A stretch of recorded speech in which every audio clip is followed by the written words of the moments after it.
MOJAB front Fairlead on it with the hook. You guys know how much we love those. He's never gonna have to worry about rattling or anything like that. We did 3 XL80s on the front bumper, custom powder coated blue skid plate, and all the ends.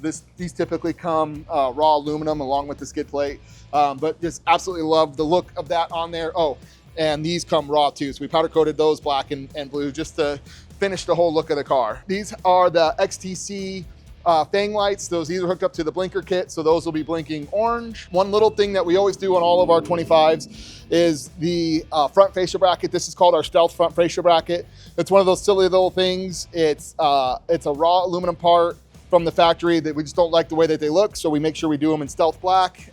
Just cleans up the whole front of the car a little bit. Factory wheels, we did 35-inch BFG KM3 tires.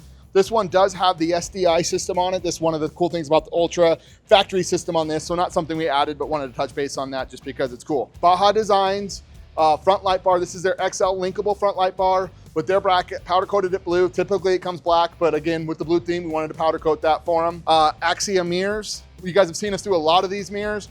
We love the field of view on these mirrors and how sleek they look.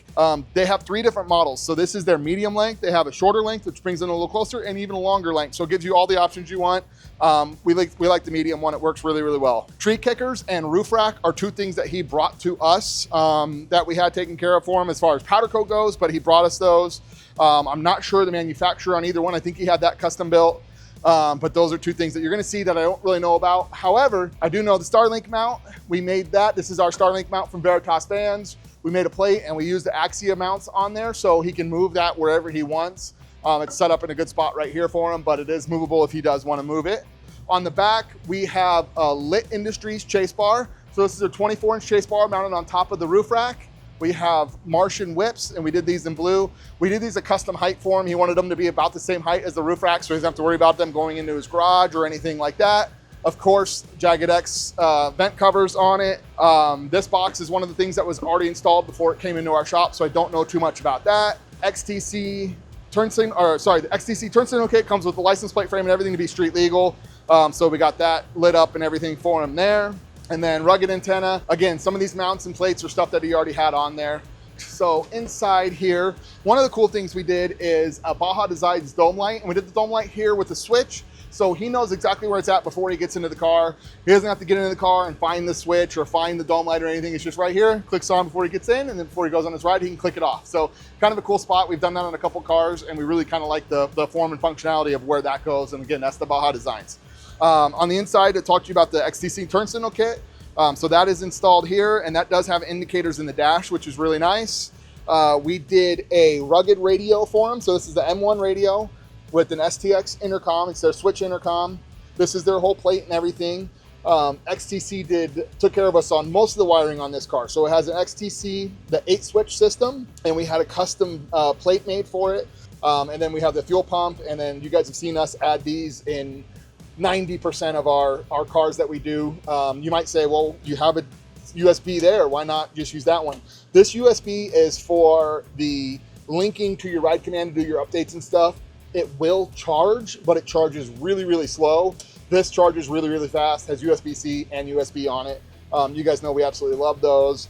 Sector 7 plate on it. The reason we did the Sector 7 plate is we needed a couple more switch spots. So we have his winch switch and his rear chase light bar switch right here, right on that spot. It's just a nice clean spot from Sector 7 to put some switches.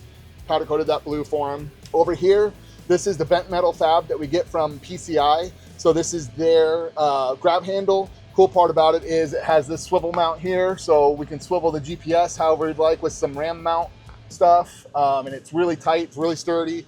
It's set up so he has the GPS right here, but it's, like I said, very modular, so he can move that really wherever he wants. He is only going to have 1 passenger if he does have a passenger in the rear. So we just have 1 seat in there for him. This is a plate from Tusk, and you can see we actually custom cut it around the RPM fuel tank that we put in it. We did the 7.5 gallon fuel tank in the footwell. Again, since he wasn't going to have a passenger there, that's a storage / extra fuel. Both on the same side for when he's fueling up. He doesn't have to switch sides or anything like that at the gas pump. He's got everything installed there. A couple other little things that you guys see us do on all of our cars. Axia mounts for the rugged radios. This is just the cleanest way that we have found to secure the rugged radio headset cables. Absolutely love those. We put those there, and we put them here for the front passengers also. So like I said, a couple other things that he had pre-installed before it came in, a couple of the storage bags that you're gonna see, a couple of the racks, but really fun build. Super happy with how this came out. I'm glad we get to build all these Ultras. It's really cool cars, and I love the blue. Works out good. I think that's all we got. Make sure you click the link below to check out the full details on everything, and if you like any of the accessories, you can buy them there.